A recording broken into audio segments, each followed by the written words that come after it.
É psicanalista e membro da Escola Acadêmica de Psicanálise Yumna Zen Prado.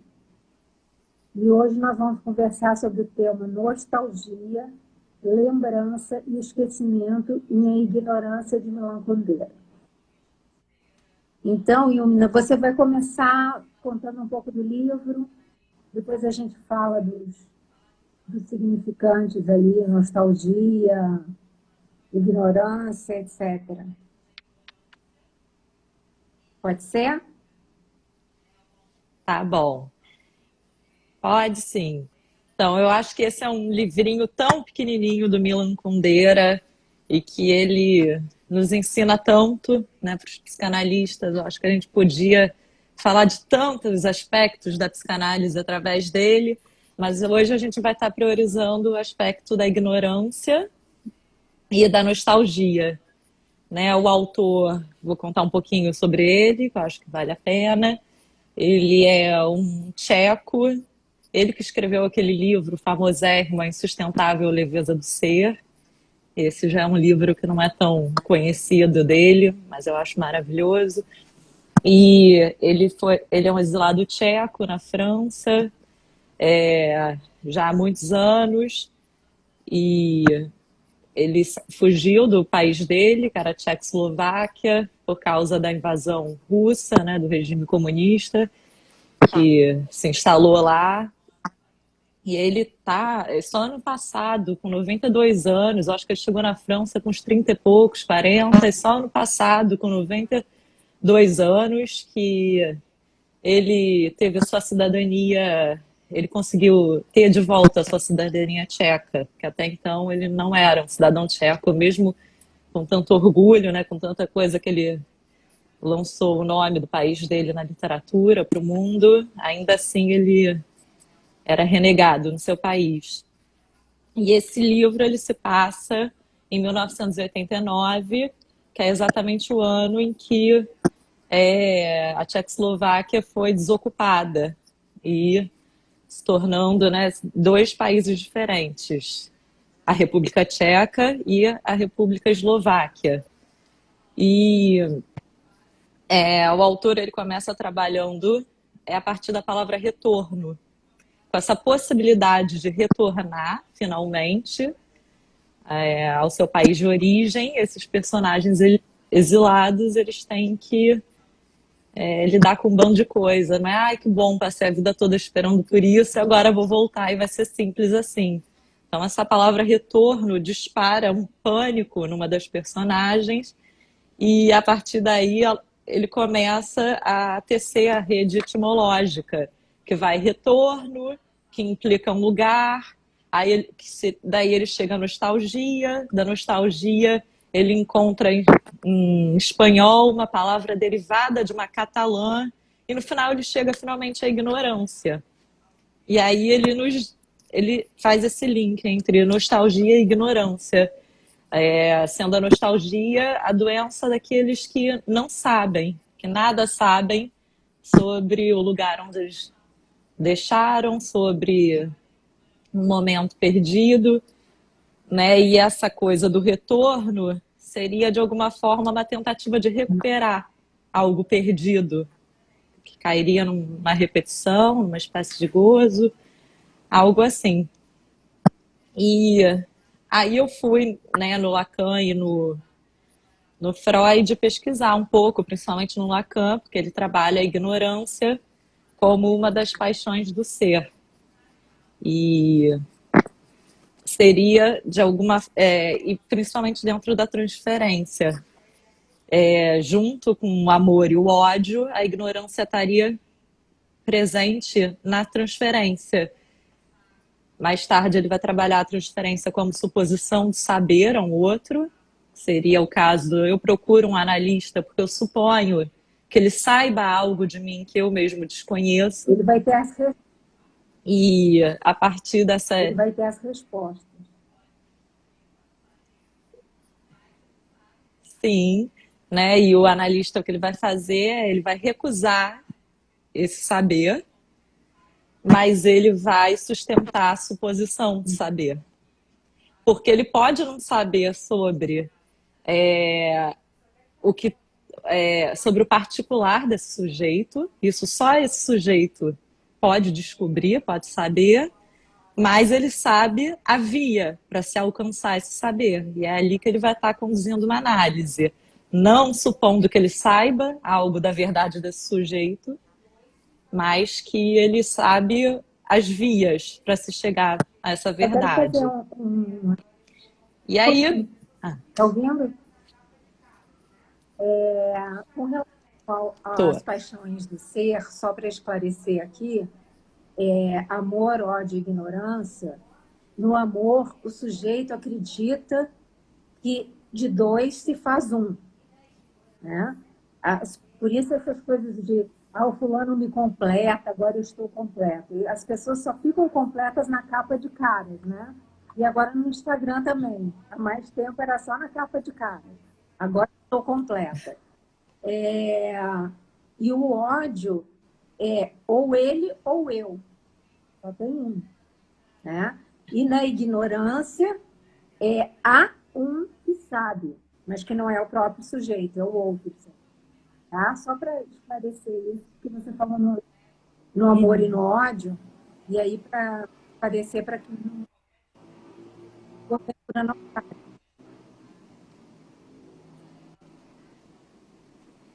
Sim, foi muito bom, Helena, ter lembrado isso, porque tem a ver com narcisismo, né? Que é a tentativa de fazer uma completude, atingir uma completude, uma imagem perfeita. E, né, o que seriam essas paixões do ser? Seria eliminar qualquer falha, qualquer diferença, né, qualquer disparidade, seja ela através do amor, com essa ilusão, né, de que o outro me completa, do ódio, que seria eu vou aniquilar a diferença do outro, né, aquilo que eu para não enxergar que é a diferença, que ninguém se completa, que ninguém é igual, que ninguém é o par, não existe a tomada e o interruptor, né? E a ignorância, ela seria só o outro sabe de mim e eu nada sei, né? Mas ao mesmo tempo que a ignorância ela faz com que o sujeito tome uma posição muito objetificada, né? Seriam formas de, ao mesmo tempo que a ignorância ela te coloca numa posição objetificada, onde você permanece sem nada saber, é que a ignorância ela trata-se, né, de uma tá. Ela é sobre um desconhecimento fundamental e estrutural. A ignorância, é impossível se atingir um saber completo, nem mesmo uma análise vai um dia, né, te dar um saber completo sobre o que foi perdido. Ao você se tornar humano, ao entrar na linguagem, há uma perda fundamental e que nenhum percurso de análise vai te dizer toda a verdade. E o Lacan ele coloca como o oposto da verdade não a mentira, mas a ignorância. Uhum. Ele trabalha a verdade não através da mentira, num par verdade e mentira, mas num par verdade e ignorância. Então, nessa partir das palavras, eu posso dizer um pouco meias verdades sobre mim. Toda vez que eu digo, eu vejo que não é bem assim. Eu percebo que eu não pude dizer tudo, que alguma coisa faltou. Ao dizer, eu vejo que não era bem assim o que eu digo, né? Algo pode vir pela ignorância, que seria a condição para o surgimento da verdade. Se trata de um ele não sabia e não de um eu sei, mas não quero saber. Porque isso já estaria na ordem de uma denegação, estaria na ordem do recalque, que aí é onde está o esquecimento, estaria na ordem da condensação, que é por onde se pode dizer as verdades, criando metáforas, né? Quando uma palavra tem duplo sentido, você pega pelo outro, se cria uma metáfora, e ali você diz uma verdade. E a ignorância ela estaria situada nessa parte do esquecimento, do que é impossível de todo dizer, porque uma parte está no real. E aí, né, articulando um pouco com a nostalgia, quando nada se quer saber sobre o que foi perdido, você não consegue abandonar o que foi perdido e fica naquela tentativa de recuperação o tempo todo. Mas a nostalgia também tem algo da ignorância, né?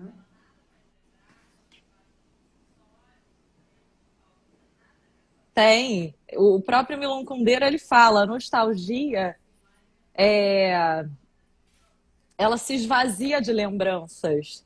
Ela é inimiga da memória, ele fala no livro dele, que a nostalgia é inimiga da memória. Que ela nada faz lembrar, que ela se basta por si só, é um sofrimento do qual você nada quer saber. Você só quer se nutrir dele, continuar alimentando a própria dor da distância, que você supõe que seja a distância, E também né? Que a impossibilidade de retornar. é algo melancólico, ou leva uma melancolia, né? Na insistência do nostálgico. E agora eu congelei. Porque a incapacidade de se separar do que foi perdido e aí, tá ouvindo? E essa insistência louca em tentar retornar e retornar e retornar. E é muito curioso, porque você vai vendo a experiência dos personagens do livro e, né, nas suas experiências de retorno ao país do qual eles estiveram proibidos de retornar por 20 anos, ao retornarem lá, eles nada encontram. Eles não continuam, né?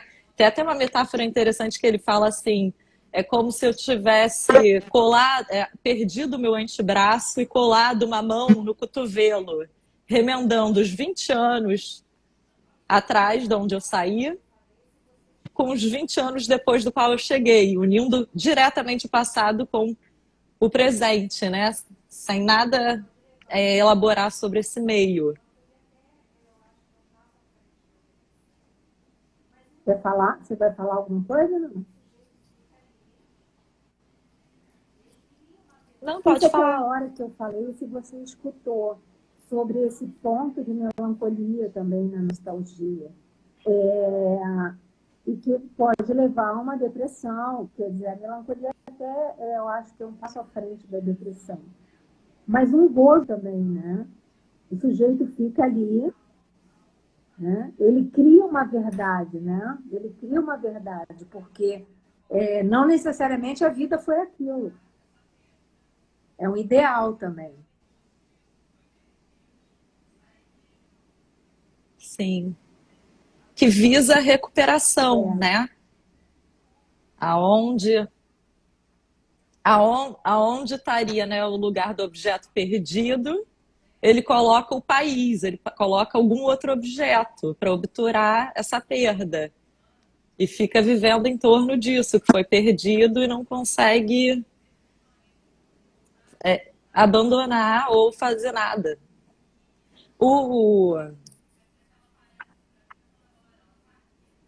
o, o próprio escritor Milan Kundera, ele faz um trabalho dele de luto muitos anos, né? Ele tem hoje 90 e poucos anos, nem sei há quantos anos que ele está longe do país dele de origem. E aí perguntam a ele, você não tem vontade de voltar para a República Tcheca?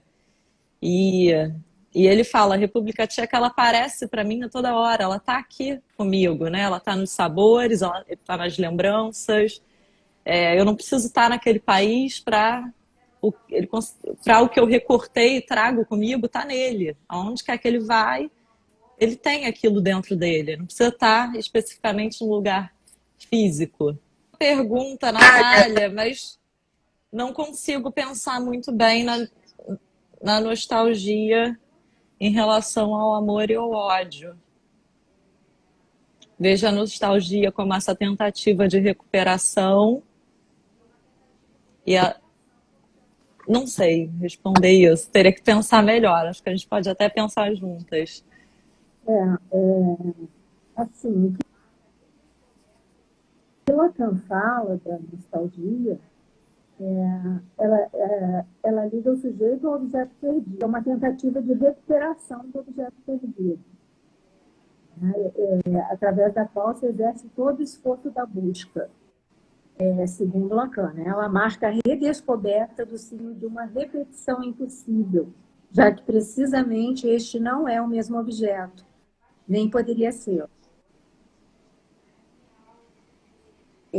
Nostalgia como uma saudade idealizada, algo que você quer de toda maneira recuperar. Mas eu vejo, mais do que tudo, porta também um gozo, né?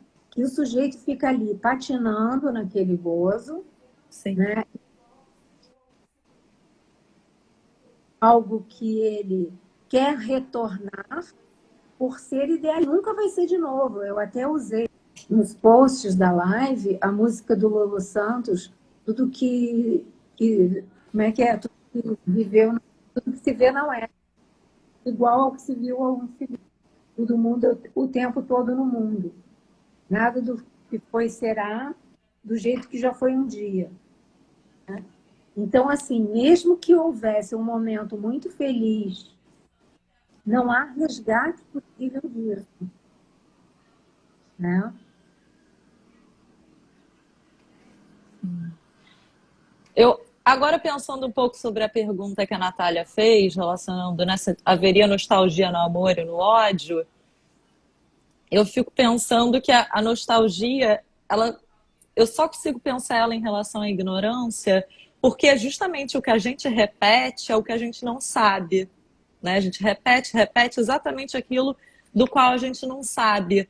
E eu li uma coisa tão interessante num artigo quando eu estava pesquisando sobre esse tema, que talvez a grande sacada, né, o que chamou a atenção do Freud na tragédia do Édipo era exatamente o fator de que ele não sabia, né? Ele matou o próprio pai, casou-se com a própria mãe, teve descendentes dessa própria mãe e o trágico nisso tudo não é propriamente o parricídio ou o incesto, porque isso, né, sempre houve literatura sobre isso, isso acontece em outras culturas, mas ele não sabia. Ele não sabia do próprio destino, ele não sabia, né, de nada disso, e por isso ele repete, por isso ele atua o seu destino, aquilo que ele nada sabe. Bem lembrado isso. Muito bem. Do Édipo.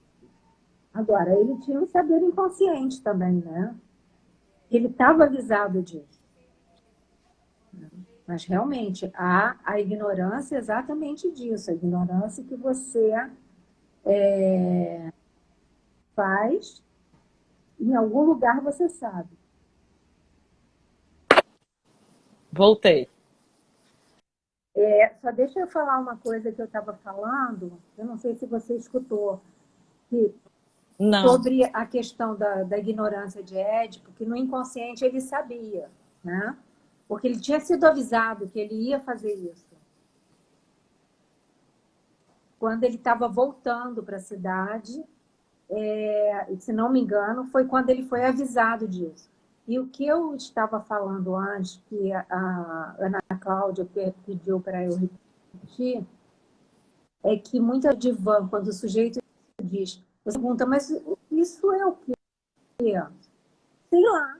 Por que você disse isso? Sei lá. E lá ele sabe. Lá ele sabe. Então, há um saber que é ignorado pelo sujeito, mas não é que ele não saiba. Me ouviu? Ouvia. Isso, né, eu acho que você já estaria num outro passo que não seria, num outro patamar onde não seria essa ignorância fruto de um recalque. Né? Porque tem uma ignorância que ela é fruto do recalque, que é uma ignorância da qual você realmente não tem acesso, vão estar perdidos. Então, é isso que você trouxe sobre essa negação de um saber que no fundo você sabe, que eu finjo que eu não sei, porque eu nada quero saber, uma recusa, né? Seria da ordem de uma denegação, que é diferente dessa outra ignorância que é estrutural, que tem a ver com algo que foi realmente perdido para o real, algo que eu nada sei e nem tenho como saber, e eu vou ter que construir um saber sobre isso. né? Você já estaria falando de uma face, de alguma resistência, né? Algo assim. E aí isso me lembrou a forma que um desses Eu estou falando do recalque. O recalque está ali. o recalque. Tem uma coisa aqui que o Lacan ele separa, que ele fala que a ignorância ela estaria do lado do recalque, mas do recalque como esquecimento, como lapso, como aparições do real, lapsos, ato falhos, recalque. E Não é que essa negação, por exemplo, eu nada quero saber sobre isso, teria a ver com o ódio na transferência e não com a ignorância na transferência. A ignorância, eu acho que o Lacan ele vê com os olhos muito mais gentis, né? Você não pode escolher por ela, pela ignorância, né? Ela é estrutural, é realmente aquilo que você não sabe, nada sabe. E aí, quando você recusa um saber sabido que você sabe, você estaria do lado do ódio, da expulsão, da denegação, que também, né, ele trabalha o amor, o ódio e a ignorância junto da transferência, né? O Freud trabalha a transferência a partir do amor e do ódio, e o Lacan que acrescenta a ignorância, fazendo essa tríade do que acontece numa situação analítica. Então, a ignorância vem com isso. Ele não sabia, né? Por mais que o Édipo tivesse sido avisado sobre o seu destino, ao se deparar com o Laio no meio do caminho, que ele precisa lutar para garantir a vida dele, ou ele ou o Laio, quem é que vai morrer naquela batalha, ele não sabe que ele está assassinando o pai. Ele não sabe que a rainha, né, que ele vai conquistar junto com o reino que ele conquista, é a própria mãe. Por mais avisado que ele tenha sido pelos oráculos disso. Então, é verdadeiramente um desconhecimento ali. Não sei. Não concordo 100%. Eu penso... Eu acho que em algum lugar ele sabe. E há uma denegação ali, né? Isso não quer dizer que eu esteja certa e você errada, mas assim, eu vejo ali um saber bem no fundo. Isso até me lembrou, voltando para o livro, né, a forma de que um dos personagens se relaciona com a distância do seu país. Né? Ele trabalha dois personagens, o Milan Kundera, agora voltando para o livro, ele trabalha dois personagens, que na verdade você vai ver que são as mesmas faces, né, da mesma pessoa. Ele coloca uma mulher extremamente nostálgica de um lado e um homem que ele diz que é um doente que sofre de ausência de nostalgia. E que ele sofre também não só de ausência de nostalgia, como de memória masoquista. Porque ele nega o seu passado, ele nega qualquer referência ao país que ele abandonou, porque ele só se lembra do que não prestava lá. Então, ele vive na negação daquilo. E isso me lembrou essa história, né, desse saber que não se sabe. E ele só volta para o país dele como promessa feita no leito de morte da mulher que ele ama. Ele se exilou na Dinamarca e foi casado, apaixonado por uma mulher. E a mulher, quando está morrendo, faz ele prometer, se o país um dia puder recebê-lo de volta, porque ele é banido do seu país, né? Quem sai de uma ditadura não pode voltar, que ele iria lá. E aí ele chega lá por obrigação, numa posição de nada quero saber sobre isso, o que eu estou fazendo aqui, a não ser cumprindo a promessa que eu fiz para minha mulher, que eu tanto amava. E aí ele chega lá, e aí tudo muito estranho, ele até fala que parece que ele era um morto, que saiu do caixão e que agora ele fica tropeçando pelos restos da vida dele no meio do caminho.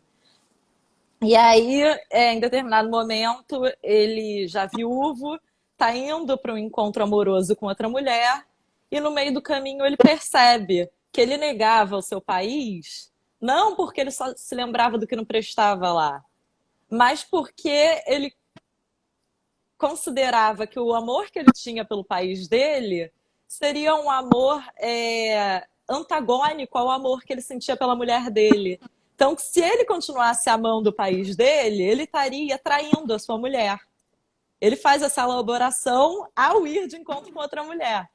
E E aí, no meio do caminho, ele começa a olhar a paisagem, a se reencantar pela República Tcheca, que é o país dele. E aí ele finalmente. Ui, desculpa.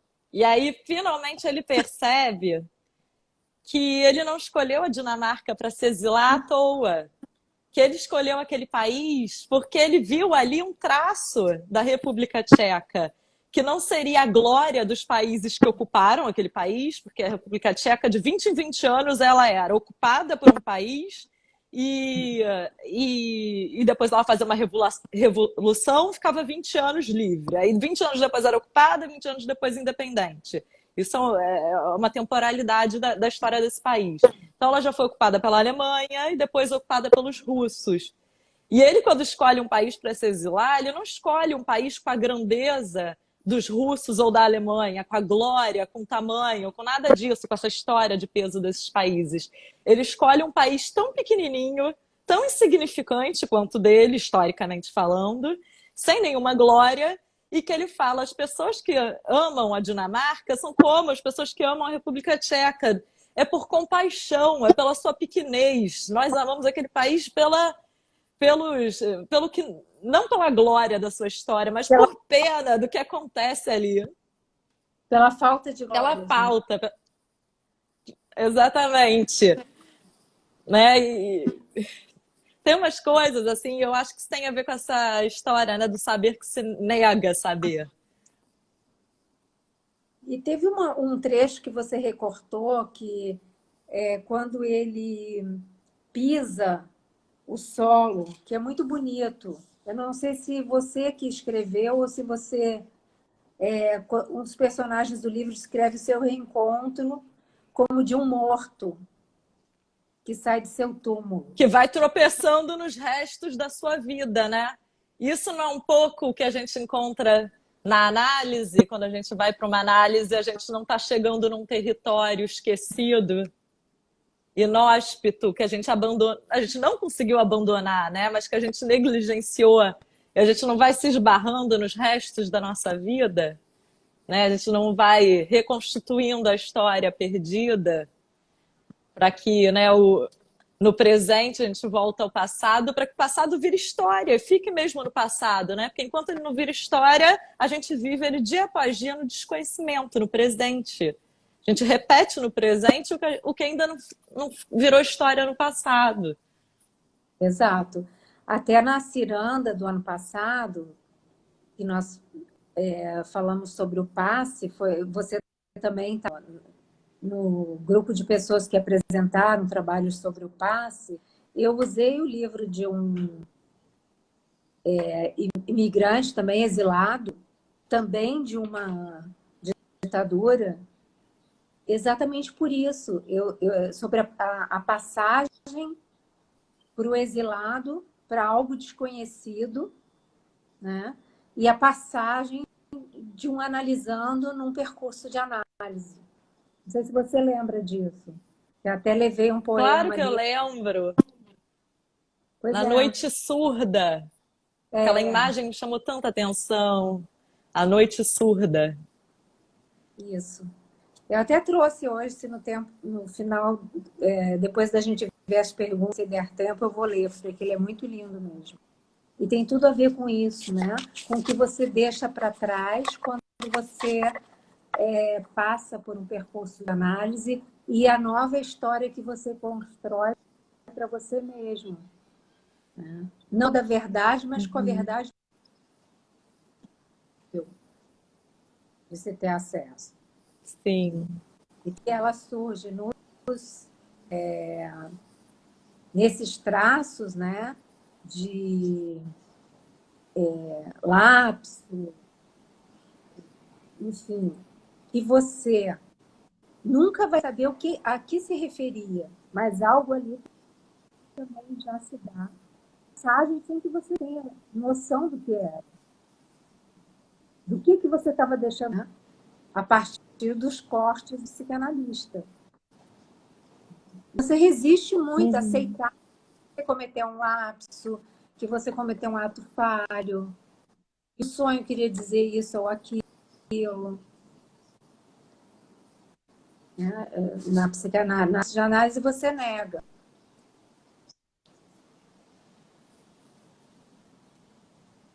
Sim, eu acho que de alguma forma o neurótico acredita demais no objeto, né? No objeto de desejo, e não no objeto como causa de desejo, né?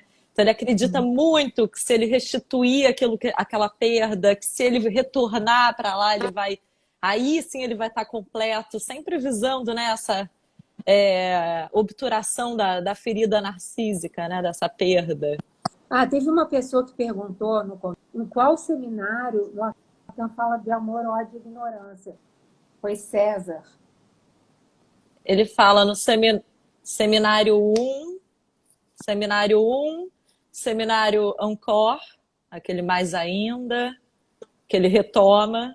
Né? Porque no seminário 1 é interessante que ele acha que o tratamento do real pelo simbólico, né? Ele bota a ignorância como uma possibilidade de simbolizar. E ali, Tereza, obrigada, é o 20 esse Ancor. E aí no seminário 1 ele está bem otimista, basta simbolizar que a gente resolve o real. E aí no Ancorno mais ainda ele vê, caramba, simbolizar também é uma forma de gozar, é acreditar que você vai restituir todo um saber e que na verdade você não tem como fazer isso. São os que eu recortei. Eu imagino que ele deva falar também de novo disso na ignorância, que a Natália tá trabalhando. Na ignorância não, desculpa, na transferência. A transferência é uma forma de ignorância? A ignorância ela é fundamental para a transferência, né? Assim como o amor e o ódio, se não houver ignorância, não há transferência. Não há suposição de saber sem que falte um saber no campo do sujeito. Né? Se não faltar um saber em mim, se eu acho que eu sei tudo, toda a minha verdade, eu não tenho como supor um saber ao outro, então não há transferência. Então a ignorância é imprescindível. E é até interessante, não sei se dá tempo, mas isso me fez ter vontade de trazer um recorte do livro. Que quando um dos personagens chega na República Tcheca, depois de 20 anos exilada, ela se queixa que as suas amigas a recebem sem nenhuma ignorância. Elas acham que a conhecem. Essa que eu não vejo há 20 anos, que esteve 20 anos em outro país, com outra vida, eu sei quem ela é. Então, essas mulheres não perguntam nada para ela, não têm a menor curiosidade. Não, né, que seria a douta ignorância do analista, né? Falta a essas amigas que as recebem como se você é a mesma de 20 anos atrás. E as únicas perguntas que elas fazem são para confirmar. São para confirmar assim, o que eu vivi nesses 20 anos é o que você viveu? Você é mesmo aquela que eu me lembro que você é? Ao invés de perguntar, conta, quem é você? Né? De onde você vem? E ao a pessoa ter espaço para contar quem ela se tornou, né? O que aconteceu nesse entre, que seria aquela imagem do antebraço, né? Ao invés de fixar a mão no cotovelo para reconstruir esse antebraço, ninguém quer saber nada disso, porque falta ignorância ali. Então, nesse sentido, né, a ignorância ela é fundamental para a transferência, nos dois lados, tanto daquele que está escutando o sujeito, quanto no campo do sujeito. Mas na neurose tem muito isso, né? A pessoa sabe de você e ela se antecipa o que você vai falar. Já sei o que você vai falar, né? Isso é muito presente na neurose. As pessoas antecipadamente, elas sabem de você, sabem dizer o que é, como você deve fazer. Essa é uma questão, digamos, interessante na neurose. Interessante e ruim, né? Sim, é ruim porque você não dá espaço para o singular do outro aparecer, né? O que é dele? Você não encontra a diferença ali. Você vê o outro com as suas respostas, com a sua história, você responde ao outro, acha que conhece. E é fundamental, né, quando a gente está escutando outra pessoa, que a gente não pressuponha que a gente conhece essa pessoa, que a gente deixa ela falar, deixa ela contar quem ela é. Pois é. Essa diferença... Isso lembra também uma coisa... desculpa. Não, pode falar, pode falar. Porque, né, ele vai intercalando os dois personagens dele, que são as duas faces da mesma moeda, com Ulisses, da Odisseia, de Homero, né, que é o fundador da nostalgia na cultura grega. Que é o Ulisses que foi para a Guerra de Troia sem querer muito, ele não queria se afastar da ilha dele que ele amava, da mulher que ele tinha lá.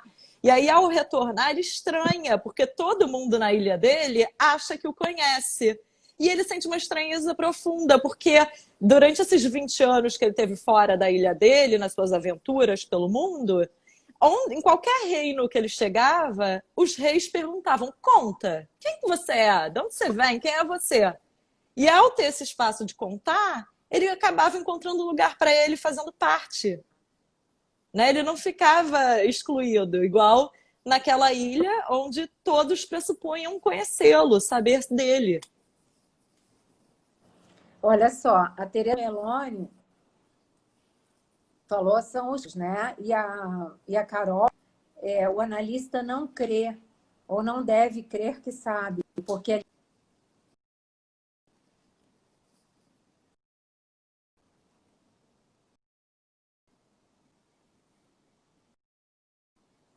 o que você poderia falar sobre a ignorância? Mas é porque eu congelei. Conseguiu ouvir? É Eu que li, eu tô lendo aqui.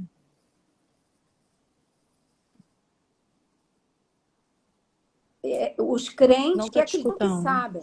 Então, os crentes são aqueles que acreditam que sabem o outro, né? E o analista não crê ou não deve crer que sabe, foi a contribuição da Carol, porque ali não está no lugar de sujeito.